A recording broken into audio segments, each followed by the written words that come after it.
ಪಾಕಿಸ್ತಾನದಲ್ಲಿ ಅಮೆರಿಕ ಮತ್ತು ಇರಾನ್ ಸಂಧಾನ ಮಾತುಕತೆ ವಿಫಲವಾಗಿದೆ. ಅಮೆರಿಕ ಮತ್ತು ಇರಾನ್ ನಡುವೆ ಶಾಂತಿ ಸಭೆಯನ್ನು ನಡೆಸಲಾಗಿತ್ತು. ಆದರೆ ಆ ಶಾಂತಿ ಸಭೆಯಲ್ಲಿ ಮಾತುಕತೆ ವಿಫಲವಾಗಿದೆ. ಪಾಕಿಸ್ತಾನದಲ್ಲಿ ಅಮೆರಿಕ ಇರಾನ್ ಸಂಧಾನ ಮಾತುಕತೆ. ಅಮೆರಿಕ ಇರಾನ್ ನಡುವಿನ ಸಂಧಾನ ಮಾತುಕತೆ ವಿಫಲ. ಇಸ್ಲಾಮಾಬಾದ್ನಲ್ಲಿ ಅಮೆರಿಕ ಉಪಾಧ್ಯಕ್ಷ ಹೇಳಿಕೆಯನ್ನು ಕೊಟ್ಟಿದ್ದಾರೆ. ಅಮೆರಿಕ ಉಪಾಧ್ಯಕ್ಷ ಜೆಡಿ ವ್ಯಾನ್ಸ್ ಹೇಳಿಕೆಯನ್ನು ಕೊಟ್ಟಿದ್ದಾರೆ. ಪಾಕಿಸ್ತಾನದಲ್ಲಿ ಅಮೆರಿಕ ಇರಾನ್ ಸಂಧಾನ ಮಾತುಕತೆ ನಿನ್ನೆ ಅಷ್ಟೇ ನಡೆದಿರುವಂತದ್ದು. ಆದರೆ ಆ ಮಾತುಕತೆಯಲ್ಲಿ ಯಾವುದೇ ನಿರ್ಧಾರಕ್ಕೆ ಬರಲಾಗಿಲ್ಲ ಎನ್ನುವಂತಹ ಮಾಹಿತಿಗಳು ಕೂಡ ಲಭ್ಯವಾಗಿದೆ. ಅಮೆರಿಕ ಇರಾನ್ ನಡುವಿನ ಸಂಧಾನ ಮಾತುಕತೆ ವಿಫಲವಾಗಿದೆ. ಇಸ್ಲಾಮಾಬಾದ್ನಲ್ಲಿ ಈ ಕುರಿತಂತೆ ಅಮೆರಿಕ ಉಪಾಧ್ಯಕ್ಷ ಹೇಳಿಕೆಯನ್ನ ಕೂಡ ನೀಡಿದ್ದಾರೆ. ಅಮೆರಿಕ ಉಪಾಧ್ಯಕ್ಷ ಜೆಡಿ ವ್ಯಾನ್ಸ್ ಹೇಳಿಕೆಯನ್ನ ನೀಡಿದ್ದಾರೆ.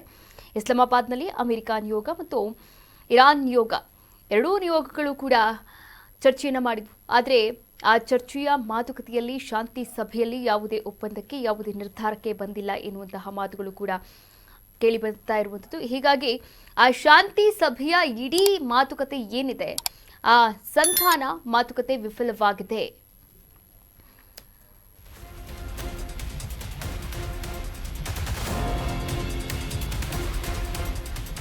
ಇರಾನ್ ಜೊತೆ ಯಾವುದೇ ಒಪ್ಪಂದ ಯಶಸ್ವಿಯಾಗಿಲ್ಲ. ಯಾವುದೇ ಸಂಧಾನ ಇಲ್ಲದೆ ವಾಪಸ್ಸಾಗಿದ್ದೇನೆ.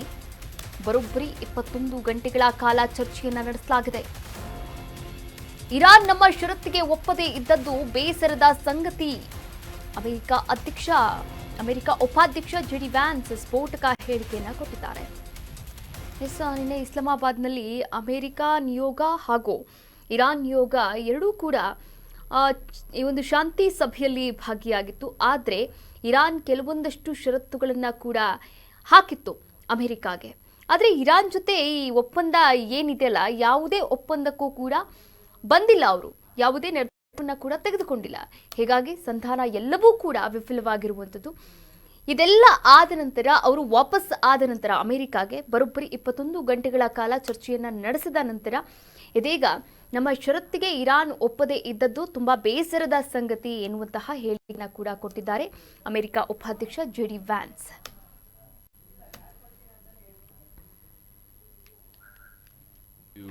Field Marshal Munir, who were both incredible hosts, and whatever shortcomings in the negotiation, it wasn't because of the Pakistanis, who did an amazing job and really tried to help us and the Iranians bridge the gap and get to a deal.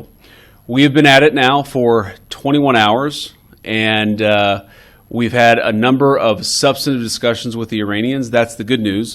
The bad news is that we have not reached an agreement, and I think that's bad news for Iran much more than it's bad news for the United States of America. So we go back to the United States having not come to an agreement.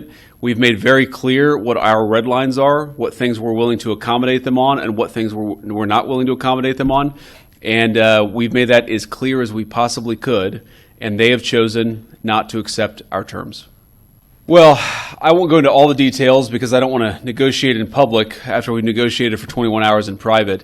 But the simple fact is that we need to see an affirmative commitment that they will not seek a nuclear weapon, and they will not seek the tools that would enable them to quickly achieve a nuclear weapon. That is the core goal of the President of the United States, and that's what we've tried to achieve through these negotiations.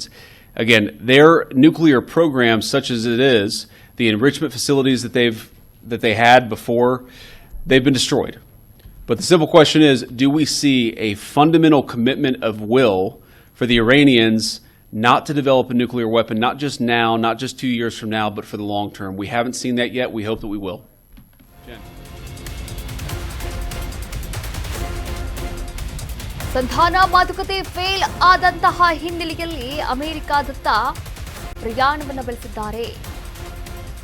ಸಂಧಾನ fail ಆಯಿತು. ಇದೇ ಹಿನ್ನೆಲೆಯಲ್ಲಿ ಅಮೆರಿಕದತ್ತ ಪ್ರಯಾಣವನ್ನು ಬೆಳೆಸಿದ್ದಾರೆ wands ನಿಯೋಗ. ಅಣ್ವಸ್ತ್ರ bomb ವಿಚಾರದಲ್ಲಿ ಪಟ್ಟನ್ನ ಸಡಿಲಿಸಿಲ್ಲ Iran ಎನ್ನುವಂತಹ ಮಾತುಗಳು ಕೇಳಿಬರ್ತಾ ಇದೆ. ಅಣ್ವಸ್ತ್ರದಲ್ಲೇ ಮುರಿದು ಬಿದ್ದಂತಹ ಇರಾನ್ ಮತ್ತು ಯುಎಸ್ ಸಂಧಾನ. ನ್ಯೂಕ್ಲಿಯರ್ ಬಾಂಬ್ ತಯಾರಿಕೆಗೆ ಪಟ್ಟನ್ನ ಬಿಡದಂತಹ ಇರಾನ್ ಇದೇ ವಿಚಾರವನ್ನ ಮುಂದುವರಿಸಿರುವಂಥದ್ದು. ಇದೇ ವಿಚಾರಕ್ಕೆ ಅಮೆರಿಕ ಮತ್ತು ಇರಾನ್ ಮಾತುಕತೆ ಸಂಧಾನ ಏನಿತ್ತು ವಿಫಲವಾಗಿದೆ. ಅಣ್ವಸ್ತ್ರ ಬಾಂಬ್ ಅನ್ನ ಹೊಂದಬಾರದು ಅಂತ ಅಮೆರಿಕ ಷರತ್ತನ್ನ ವಿಧಿಸಿರುವಂಥದ್ದು. ಆದರೆ ಅಣ್ವಸ್ತ್ರ ಬಾಂಬ್ ನಾವು ಪಟ್ಟನ್ನ ಬಿಡಲ್ಲ ಎನ್ನುವಂತಹ ವಿಚಾರಕ್ಕೆ ಸಂಬಂಧಪಟ್ಟ ಹಾಗೆ ಇರಾನ್ ತನ್ನ ಹಠವನ್ನು ಇಲ್ಲಿ ಮುಂದುವರಿಸ್ತಾ ಇರುವಂಥದ್ದು. ಹೀಗಾಗಿ ಏನು ನಿನ್ನೆಯ ಒಂದು ಶಾಂತಿ ಸಭೆ, ಆ ಮಾತುಕತೆಯ ಸಂಧಾನ ವಿಫಲವಾಗಿದೆ. ನೋಡಿ, 10 ಷರತ್ತುಗಳನ್ನು ಕೂಡ ಹಾಕಿತ್ತು ಇರಾನ್. ಆದರೆ 10 ಷರತ್ತುಗಳನ್ನು ಕೂಡ ಒಪ್ಪಿದೆ ಅಮೆರಿಕ. ಆದರೆ ಅಮೆರಿಕ ಹಾಕಿದಂತಹ ಆ ಒಂದು ಷರತ್ತನ್ನು ಒಪ್ಪೋಕೆ ಇಲ್ಲಿ ಇರಾನ್ ತಯಾರಿಲ್ಲ. ಯಾವುದು ಅಂತಂದರೆ ಅದು ಅಣ್ವಸ್ತ್ರವನ್ನು ಇರಾನ್ ಯಾವುದೇ ಕಾರಣಕ್ಕೂ ಕೂಡ ಹೊಂದಬಾರದು ಅನ್ನೋದು ಇಲ್ಲಿ ಅಮೆರಿಕದ ಷರತ್ತಾಗಿರುವಂಥದ್ದು. ಆದರೆ ಅಮೆರಿಕ ಷರತ್ತನ್ನು ಒಪ್ಪಿಕೊಳ್ಳೋಕೆ ಇರಾನ್ ರೆಡಿ ಇಲ್ಲ. ನ್ಯೂಕ್ಲಿಯರ್ ಬಾಂಬ್ ತಯಾರಿಕೆ ನಾವು ಮಾಡೇ ಮಾಡ್ತೀವಿ, ಇದಕ್ಕೆ ಯಾವುದೇ ರೀತಿಯ ಆತಂಕವನ್ನು ನೀವು ಅಡ್ಡಿಪಡಿಸಬಾರ್ದು ಎನ್ನುವಂತಹ ಷರತ್ತನ್ನು ಕೂಡ ವಿಧಿಸಿರುವಂಥದ್ದು. ಹೀಗಾಗಿ ಈ ನ್ಯೂಕ್ಲಿಯರ್ ಬಾಂಬ್ ತಯಾರಿಕೆಯ ವಿಚಾರಕ್ಕೆ ಸಂಬಂಧಪಟ್ಟಂತೆ ಅಮೆರಿಕ ನಿಯೋಗ ಮತ್ತು ಇರಾನ್ ನಿಯೋಗ ಏನಿದೆ ಅಲ್ಲಿಗೆ ಮಾತುಕತೆಯ ಒಂದು ವಿಫಲವಾಗಿರುವಂಥದ್ದು. ಬರೋಬ್ಬರಿ 21 ಗಂಟೆಗಳ ಕಾಲ ಈ ಚರ್ಚೆಯನ್ನು ಕೂಡ ನಡೆಸಲಾಯಿತು. ಆದರೆ 21 ಗಂಟೆಗಳ ಕಾಲ ನಡೆದಂತಹ ಈ ಸುದೀರ್ಘವಾದಂತಹ ಚರ್ಚೆ ವಿಫಲವಾಗಿದೆ ಅಂತಾನೆ ಹೇಳಬಹುದು. ಕರ್ನಾಟಕ ನ್ಯೂಸ್ ಬೀಟ್ ಫಾಲೋ ಮಾಡಿ, ಸಬ್ಸ್ಕ್ರೈಬ್ ಮಾಡಿ.